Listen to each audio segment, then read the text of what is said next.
Hello YouTube, this is Morgan Airspeed Prime here at my next Transformers comic review, and this time around I'm going to be reviewing Transformers Robots in Disguise Volume 4. So obviously last time around I reviewed More Than Meets the Eye Volume 4, and next time I'll review More Than Meets the Eye Volume 5 and keep going like that. Maybe I'll review some of the Beast Hunters comics in between then, because I don't think that's out until November or December. But yeah, anyway, I'm reviewing this trade paperback, Volume 4. Now, what's in this?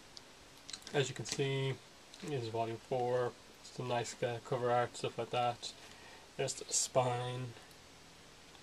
And what's in this is basically issues 12 to 16 of Robots in Disguise, which basically make up the Megatron Returns arc, because that was the cliffhanger at the end of Volume 3, issue 11. That was what happened. So that's what this covers, and from that sense, this is probably the best trade of Robots in Disguise so far of the four, because the other one don't as such tell a specific arc of themselves, while you can sort of break them down into like the intro arc, the Prowl doing stuff arc and stuff like that.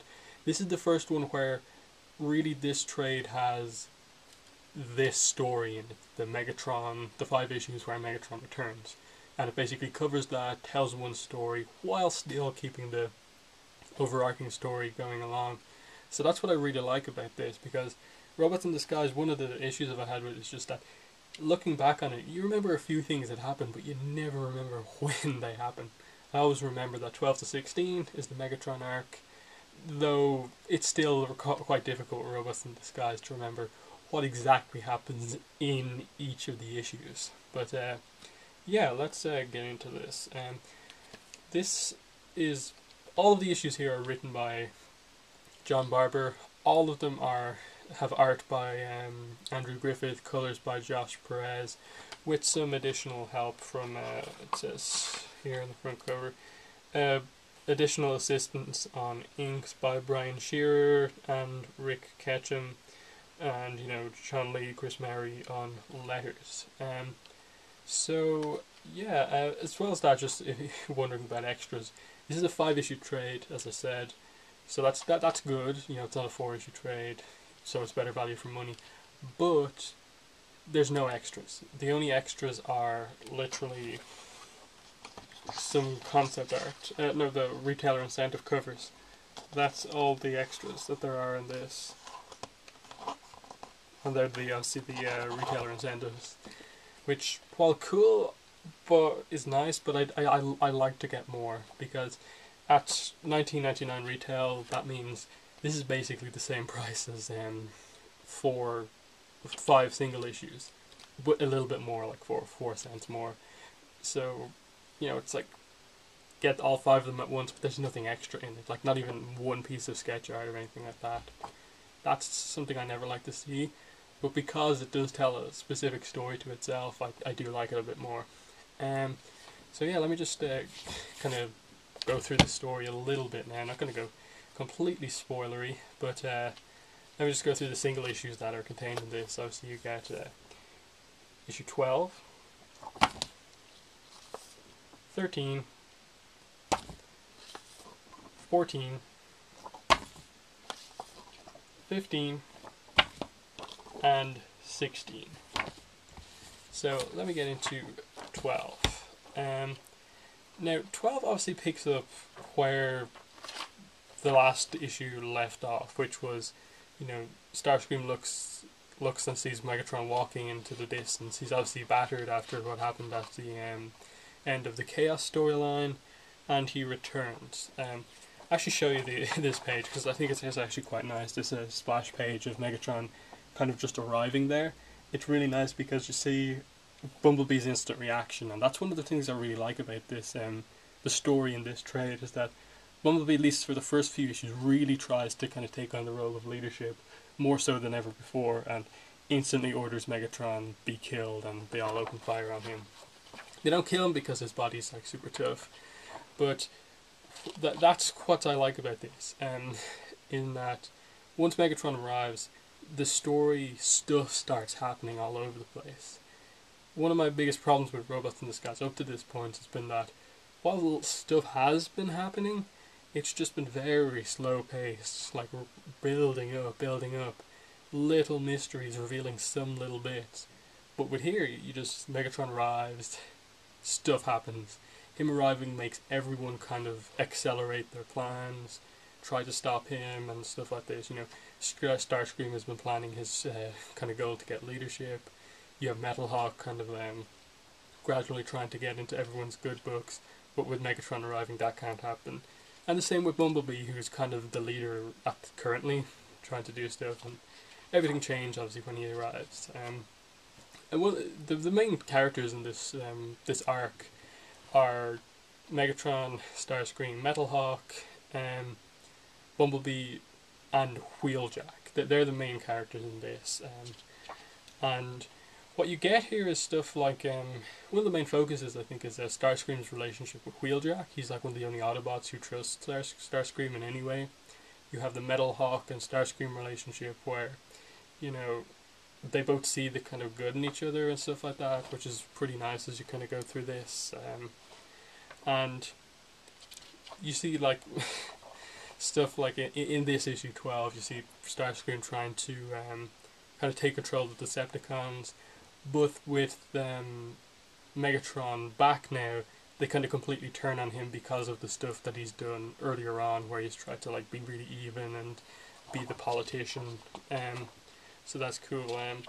While this is happening, you know, you have RC doing stuff with that's like Blur's Bar and so on, and ultimately, you know, issue 12 at least, I don't think it's too much of a spoiler, ends with Prowl returning in his new body, which is cool. And obviously the reason he was injured before was the explosion, where he basically used that to hide the fact that he'd kind of basically assassinated all the Decepticons. And that mystery is kind of revealed in issue 13, which probably one of my favourites of the trade, maybe one of probably my favourite issue of Robots in Disguise, because it's just very effective at what it does.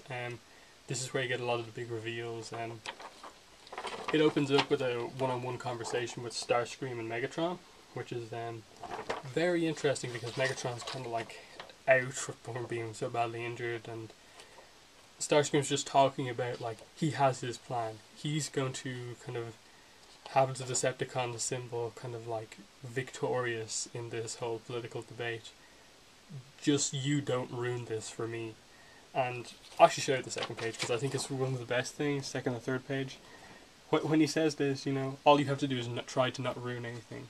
Megatron goes from not smiling to smiling, and suddenly Starscream freaks out. You know, he moved, he smiled, and they all kind of joke at him that Starscream is like still really afraid of Megatron, which is nice. Especially given stuff like Spotlight Megatron, which we've recently had.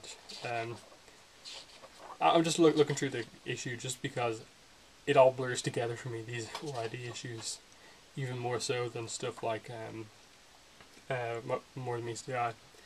But one of the big things in this issue, I think, is the Megatron, Metal Hawk and Bumblebee kind of conversations where they kind of realize that they have to kind of stop Megatron together. That as much as Metal Hawk's trying to stop Bumblebee doing like anything, he realizes that Megatron's such a big threat, and Bumblebee's like, yes, I'll call for elections tomorrow, basically.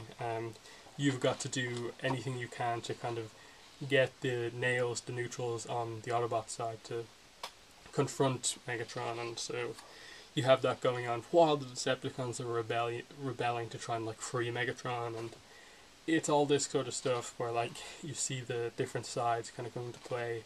The Decepticons don't just attack the Autobots, they attack the nails too, so you see like sides being made and all this stuff all over the place. And the final page of this issue is really kind of crazy with stuff like Prowl and what happens here, and without spoiling it, basically you have Megatron beginning to take control of the situation. issue 14, what happens in this?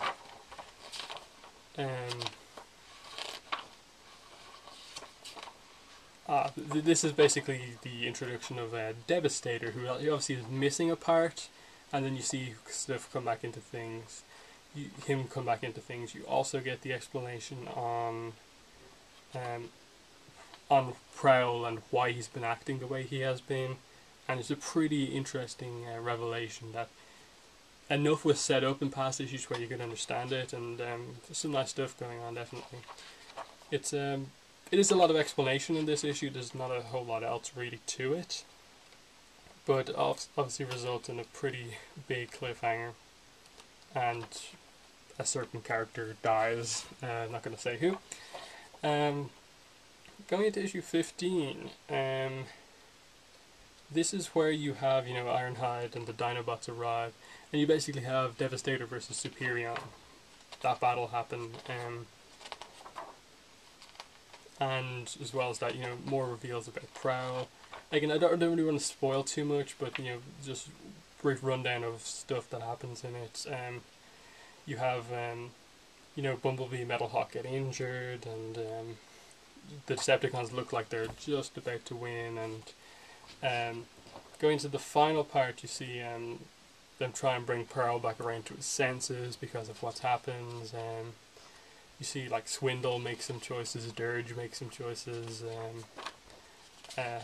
and basically it's a pretty nice reveal at the end what happens here with regards to the Starscream Metalhawk friendship, quote unquote, and it all basically ends with King Starscream, with Megatron kind of temporarily taken out at least, and that's basically where this leaves off. It is, as I said, the Megatron Returns arc, and it introduced Megatron, has him be evil, and then kind of gets rid of him as well. He's not dead, but kind of gets his threat out of the way, so it leaves him there to be used again, which I like, but it also meant he could do a lot of stuff as well.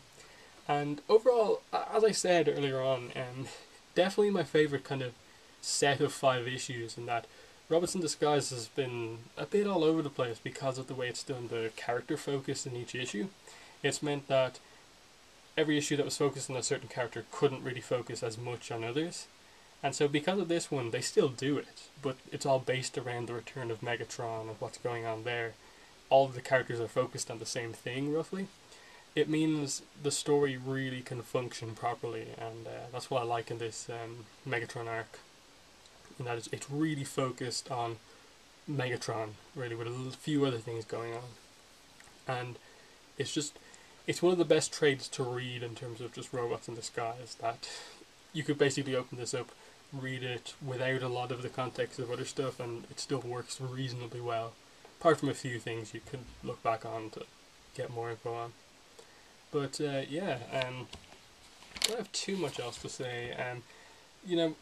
In terms of its quality compared to other comics, Robots in Disguise is excellent. Here's the trade again. It is a really good comic, but it does get outshone every single month by More Than Meets the Eye. But at the same time, they're very different comics in that this is more of a kind of political based sort of thing. You really have the factions up against each other, while More Than Meets the Eye is a kind of quest sort of thing with stuff going on, and that's a little bit more exciting to me. This is good, as I said, it's a slow burner, but More Than Meets the Eye is more fun. I think it is just written a little bit better in that it really gets into what Transformers is about, while this is kind of playing a bit too much with political stuff. But as I said, Volume 4 kind of brings more of the Transformers stuff into it, the action into it, and some mystery. It's nice. So yeah, that's really all I want to say. Probably of all the Robots in Disguise stuff, this is the one I'd recommend the most, the Volume 4 trade, because it is the most kind of solid as a trade. It is the return of Megatron, and the description reads pretty well as well. Megatron's back, and Cybertron will never be the same. Everything Bumblebee and his Autobots have built teeters at the edge of collapse, and Starscream has to make the choice: his whole life has been leading to. Plus, meet the new Prowl, deadlier than ever, colder than any other Autobot, and ready to end the Decepticon threat. So, there you have it. Robots in Disguise, Volume 4. Definitely one I'd recommend. So yeah, I'll be back probably November, December, whenever Volume 5 of More Than Meets the Eye comes out. That's going to cover the Remain in Light arc, which is basically the finale to what they're calling the first season of More Than Meets the Eye. I just got the last single issue of that 5-issue story, and really good. I can't wait to get it in trade format. So I'm definitely looking forward to the next trade coming out. So yeah, I may review some of these Beast Hunter stuff. I'll see what how the trade works out. If there's extras in it, I'll get that and review it. But I'll see. So thanks for watching this review, and bye.